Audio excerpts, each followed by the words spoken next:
ეს უკვე საუბრობს იმაზე, რომ თითქოს ჩინური ინვესტიცია არის დანაშაული ჩვენი ქვეყნის წინაშე. მან ვერ მოიზიდა ვერც ვერავითარი ამერიკული ინვესტიციები, ვერც ვერავითარი ევროპული ინვესტიციები. ირაკლი კობახიძე ამ გზავნილით თავს ესხმის ძლიერ საქართველოს და ახმოვანებს ქართული ოცნების პოლიტიკურ გადაწყვეტილებასაც.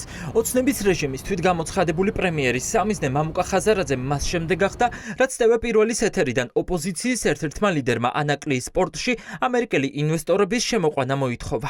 შესაბამისად, ყველაფერი დევს ხელის გულზე, რაც ამბობს ხაზარაძე, ეს არის ცარიელი სპეკულაცია და манипуляცია. დროზე ხაზარაძე იყო პასუხისმგებელი ინვესტორების მოზიდვასა და მას ჰქონდა სრული თავისუფლება. მას შეეძლო ამერიკელი ინვესტორების მოზიდვა, ევროპელი ინვესტორების მოზიდვა, ჩინელი ინვესტორების მოზიდვა, ნებისმიერი ინვესტორის მოზიდვა.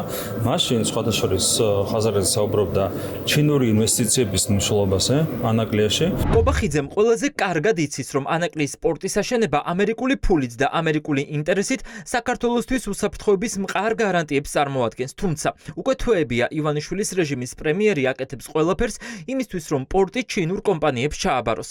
დღეს საქართველოს აქვს ისტორიული შანსი, რომ ანაკლის სპორტი საქართველო-ამერიკის ურთიერთობების გასაჯანსაღებლად გამოიყენონ, რადგან ტრამპის ადმინისტრაცია უკვე ოფიციალურად იწყებს ბრძოლას საერთაშორისო პორტებში ჩინური გავლენების შესამცირებლად. თუმცა, როგორც ჩანს, ოცნება დასახული მიზნიდან გადახვევას არ გეგმავს და სამიზნედ ძლიერ საქართველოს ირჩევენ. ეს ადამიანი იმდენად უსამშობლოა, საკუთარ უსამშობლობასაც ვერ ხვდება და ღიად საუბრობს იმას, რომ ის მოქმედებს არა საქართველოს ინტერესებით, არამედ სხვა ქვეყნების პოლიტიკური თუ ეკონომიკური ჯგუფების ინტერესებით. საქართველოს ხელისუფლება მოქმედებს ერთადერთი ქართველი ხალხის ინტერესებით. რატომ გამოვიდა წყობიდან ქართული ოცნება ანაკლის სპორტის ამერიკული ინვესტიციებით აშენების თემის ამოწევის გამო?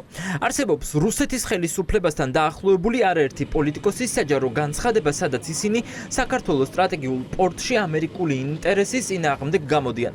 როგორც ჩანს, ამერიკელების ჩინური კომპანიების ჩანაცვლებით ქართულმა ოცნებამ რუსული დავალება შეასრულა. დღეს დე-ფაქტო ხელისუფლება ემსახურება ჩვენდამი მტრულად განწყობილი სახელმწიფოს ინტერესებს. ანტიეროვნულ პოლიტიკას ატარებენ. ეს სპიკერები ყოველთვის იქნებიან წინააღმდეგი იმის, რომ ჩვენ ქვეყანაში შემოვიდეს დასავლური ინვესტიცია, შეერთებული შტატების, დიდი ბრიტანეთის, ევროკავშირის ინვესტიცია. ანაკლის სპორტის სწრაფი მშენებლობა საქართველოსთვის არამხოლოდ უსაფრთხოების გარანტიებს, არამედ დიდ ფულს და ათასობით ახალ სამუშაო ადგილსაც ნიშნავს. პორტის ქართველი ინვესტორებისთვის ჩამორთმევის შემდეგ თითქმის 5 წელი გავიდა. ხელისუფლებას ანაკლიაში ამ დრომდე ქვაქვაზე არ დაუდია. მოსამზადებელი სამუშაოებიც კი, რომელიც ჩატარებული იყო, ზღვას გაატანეს. ეკულცობს ახალი ადმინისტრაციის კარზე, რომ ვითომ ამერიკის ინტერესების დამცველია და იქნებ ვინმე მიქიდან ყურადღება მომაქცე.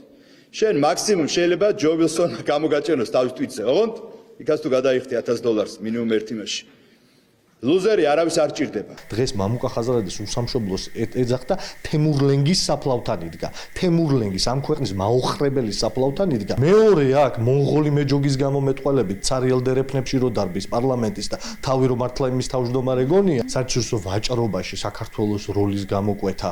ეს არის ერთადერთი გზა, რომ ამ ქვეყანამ ნახოს მატერიალური წარმატება და ნახოს ნამდვილი კეთილდღეობა. ახლა ყველაფერი ისევ ოცნების რეჟიმზეა. სავარაუდოა, რომ ამერიკის სენატში პორტებში ჩინური გავლენების შესამცირებლად დარეგისტრირებული აქტი დაჩქარებულ ვადებში განეხილება, რადგან ტრამპი საკუთარი პოლიტიკით გაცხადებულად უპირისპირდება კომუნისტურ ჩინეთს. ამიტომ ახლა საინტერესოა, სად აღმოჩნდება საქართველო რუსულ-ჩინური ქოლგის ქვეშ თუ უსაფრთხოების საერთაშორისო რუკაზე. საქართველოს ერთადერთი კოზირი დღეს ანაკლის სპორტია.